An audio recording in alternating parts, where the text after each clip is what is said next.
When the time is right, I, the Lord, will make it happen. Isaiah 60:22. So last July 22 to 26, 2024, nag-attend ko og school-based training of teachers for matatag curriculum. So gibutang naman ko grade 6. Pero since na akong pangalan sa memo, so nag-attend ko ana nga training. And isa ko nga napili na demonstration teaching sa GMRC.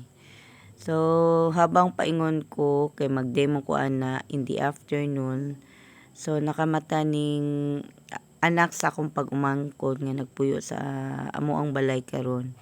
So nagahilak-hilak yun ni siya kay gusto mo uban sa kuha sa training or sa school.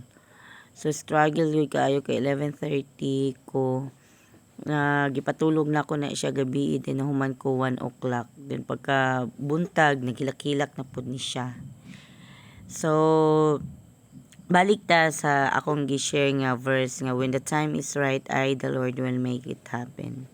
So kung para yun na sa imuhan no, ihatag yun na sa Ginoo. So naatay mga desires sa atong mga kinabuhi nga ang Ginoo ra dyoy nakahibalo. So makita yun ni Lord ang imuhang kasing-kasing ug huna-huna. So wa jud ko nagtuan ni nga opportunity nga moabot sa kuha. Kay ako ang klaseng tao nga wala lang kung unsay moabot sa kuha i-cherish na ko or i-treasure na ko. And I believe kung para yun na sa imuha, para yun na sa imuha. So dili jud ko klaseng tao nga kana ganing ipilit ang usa ka butang. So mao na guys. So bisag unsaon pag ibaba ka sa ubang tao kung para yun na sa imuha, para yun na sa imuha. So mao